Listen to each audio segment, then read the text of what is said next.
Assim como a gente classifica os nossos clientes como iniciantes, intermediários e avançados, é necessário também que a gente classifique os exercícios que esses clientes vão fazer. Ou seja, você tem que dividir esses exercícios em blocos iniciantes,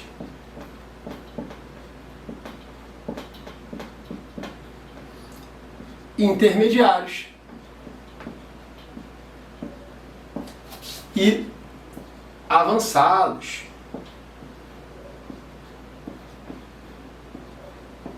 E dessa maneira, esse cliente começa, obviamente, com movimentos mais simples, mais estáveis, progride para maior estabilidade, maior quantidade de articulações envolvidas e, mais uma vez, aumenta a dificuldade, seja também em complexidade de movimentos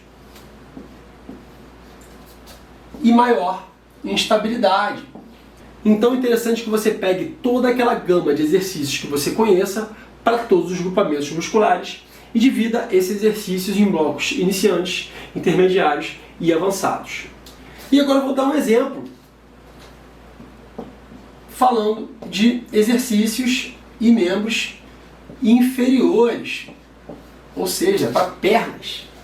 Se a gente pensar num exercício iniciante, para quem está começando a se exercitar no treinamento de força ou na musculação, a gente tem inicialmente o senta e levanta com peso corporal.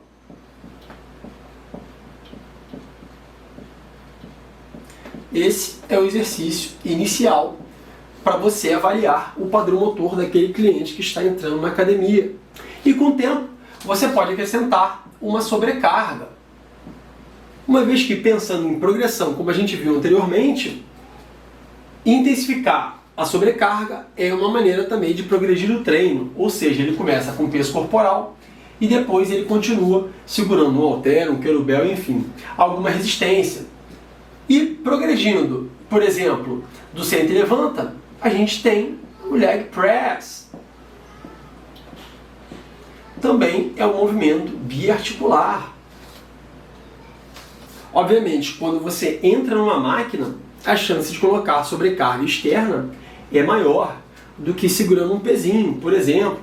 E o leg press ainda é uma máquina muito instável. Então, se a gente pensar que o senta e levanta é para cliente iniciante, o leg press ele tanto poderia ser para iniciante quanto para intermediário, dependendo da intensidade que aquele cliente esteja fazendo. E o terceiro exercício seria o leg inclinado,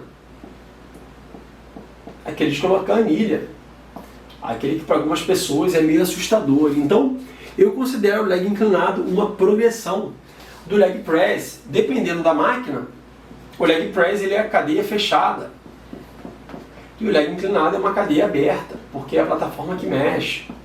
Você tem maior ativação do glúteo quando comparado ao leg press.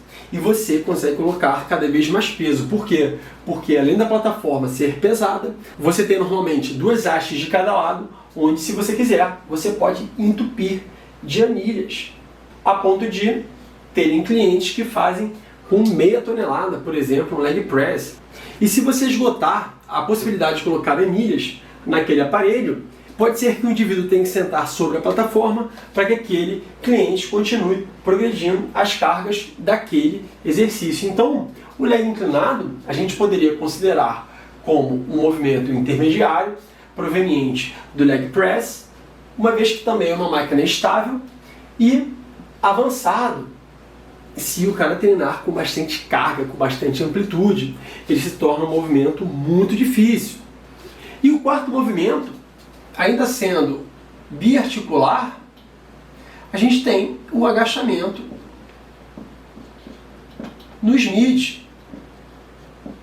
que, na minha opinião, já é um exercício intermediário com transição para o avançado. Intermediário, uma vez que também é uma máquina estável, você não vai ter grandes dificuldades, mas à medida que você vai ficando treinado, a tendência também no Smith é você colocar bastante carga, por exemplo, utilizar para treinos de força, treinos de potência. Então, o agachamento no Smith é um exercício que também pode ser classificado como exercício para o bloco avançado.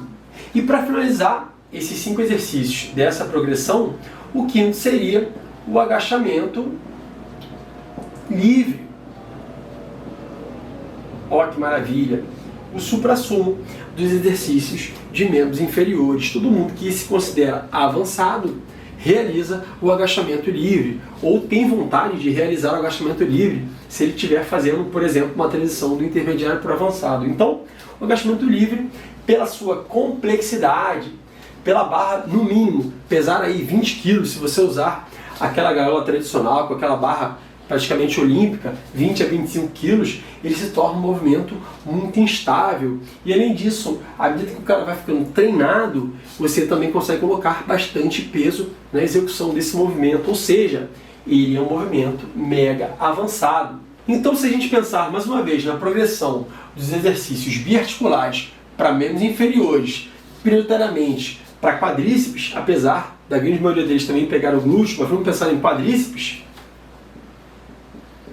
a gente começou com o senta e levanta, considerado, obviamente, um movimento iniciante, mesmo que com um peso corporal ou com uma sobrecarga externa mínima. Depois ele progrediu para o leg press, ou seja, eu peguei aquele cara que já vinha fazendo uma boa execução do senta e levanta e coloquei ele numa máquina com o objetivo de aumentar a sobrecarga de treino. Depois eu pulei para o leg inclinado, pensando que ele trabalhou na amplitude horizontal, agora eu vou colocar ele numa amplitude inclinada, 30, 45 graus, dependendo da angulação que você colocar no banco, e dependendo também da posição dos pés, ele vai colocar mais ou menos glúteos, ou seja, esse movimento de leg inclinado, ele já é intermediário e avançado, dependendo da sobrecarga que aquele seu cliente levanta nesse exercício. E após o leg inclinado, dada a nossa progressão de movimentos biarticulares de quadríceps, pensando em quadríceps, a gente tem o agachamento no Smith, que já muda o padrão, apesar de ser biarticular, extensão de joelho, extensão de quadril, ele já sai do inclinado para o vertical. Então, dependendo, né, se você for pensar numa máquina, uma máquina estável, pode ser a transição do intermediário para o avançado, se aquele cliente colocar bastante carga. E depois, finalizando essa progressão de 5 exercícios, o agachamento livre, que é um exercício mega complexo. Então perceba, eu não peguei aquele indivíduo que vinha classificado como um nível de iniciante e coloquei ele para fazer o agachamento na barra. Eu queimo etapas dessa maneira.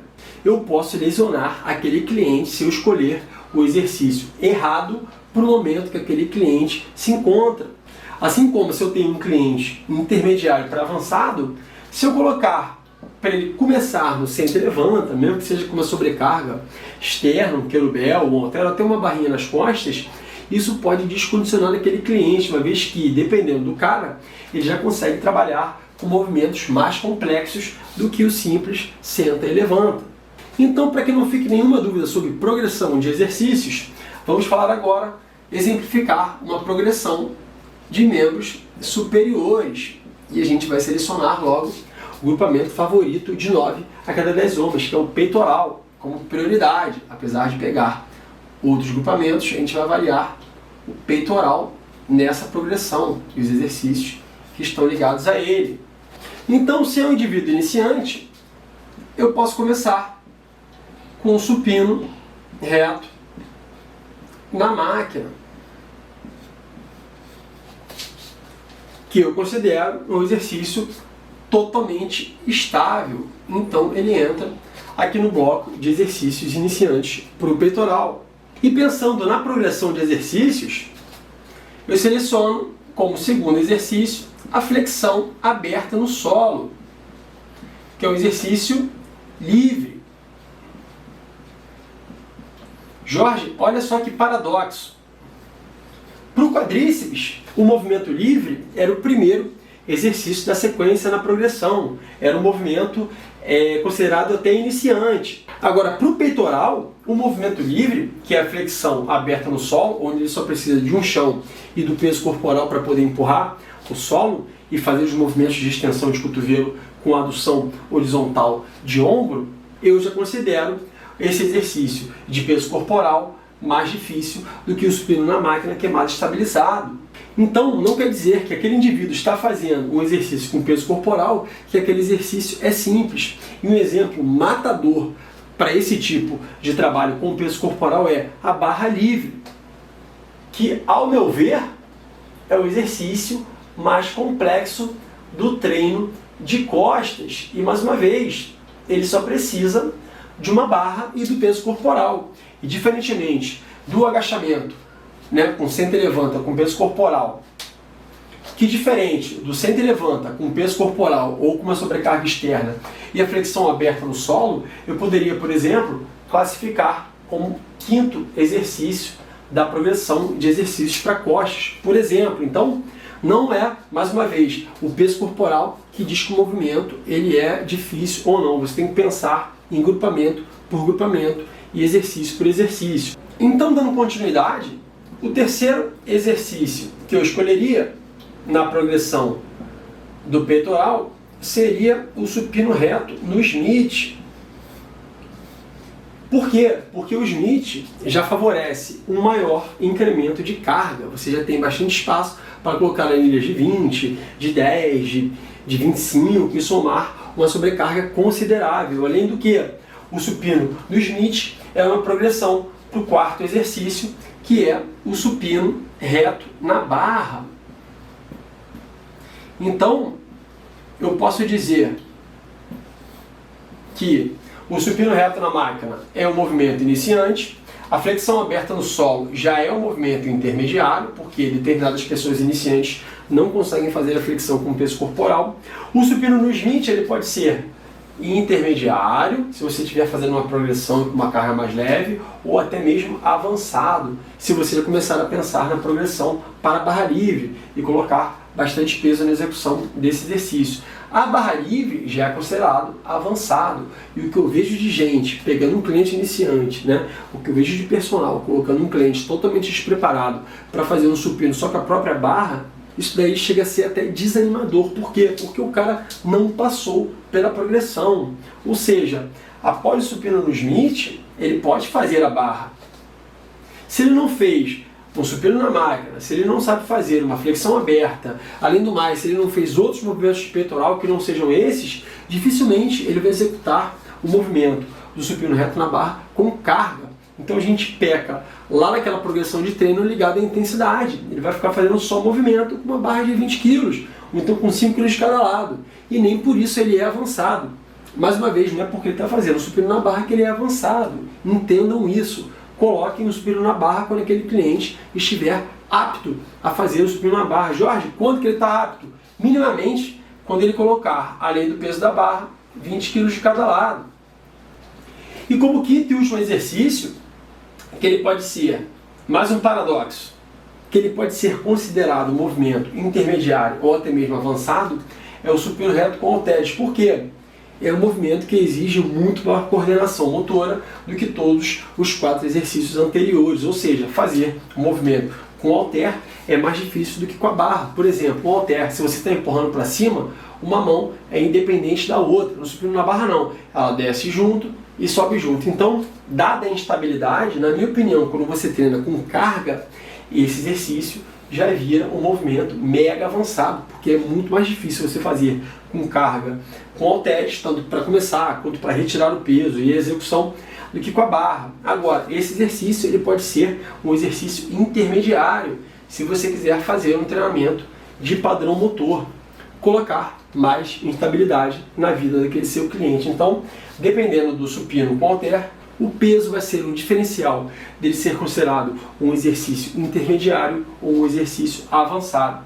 Então, o que eu quero deixar bem claro aqui para vocês é o seguinte: vocês podem selecionar dentro de uma gama de exercícios o que você quiser para aquele seu cliente. Então, mais uma vez, não quer dizer, por exemplo, que um supino na máquina não possa ser colocado para um cliente avançado. Veja bem, teoricamente, o supino na máquina não é um exercício avançado. Porém, se você usar uma técnica avançada, aquela máquina serve muito bem para treinar um cliente avançado. Assim como o leg press, que na minha opinião é um movimento intermediário e em alguns momentos até iniciante, Se você colocar um tempo de intervalo mais curto e uma técnica também muito mais intensa, ele também vira um exercício para se treinar clientes avançados. Então, não pensando somente em exercícios, mas também os outros parâmetros, as outras variáveis, elas podem combinar e dizer se aquele movimento é intermediário ou avançado. Mas o mais importante é que, pensando em exercício, você sabe que dependendo daquele grupamento que o cara está treinando, uma máquina pode ser iniciante ou uma máquina pode ser intermediária ou avançada. Enfim, o mais importante é você saber que determinado exercício, seja ele do bloco de exercícios iniciantes, intermediários ou avançados, devem ser direcionados para clientes com classificações similares, ou seja, um aluno iniciante provavelmente ele vai fazer exercícios para aquele grupamento específico dos blocos iniciantes. O aluno intermediário ele já vai mesclar os exercícios dos blocos iniciantes com mais segurança e ele vai acrescentar exercícios do bloco intermediário. E o cliente avançado, ele vai usar não só o bloco avançado, que ele é de direito, porque é um cara que já treina há anos, mas também ele vai usar exercícios intermediários e exercícios iniciantes. Vai depender da ordem que ele executar esses exercícios. Por exemplo, um cara pode treinar quadríceps, começar com agachamento livre, depois ele pode mudar para o leg inclinado, depois ele pode botar aí uma cadeira extensor que não está aqui, e ele pode finalizar, por exemplo, com o método para o leg press.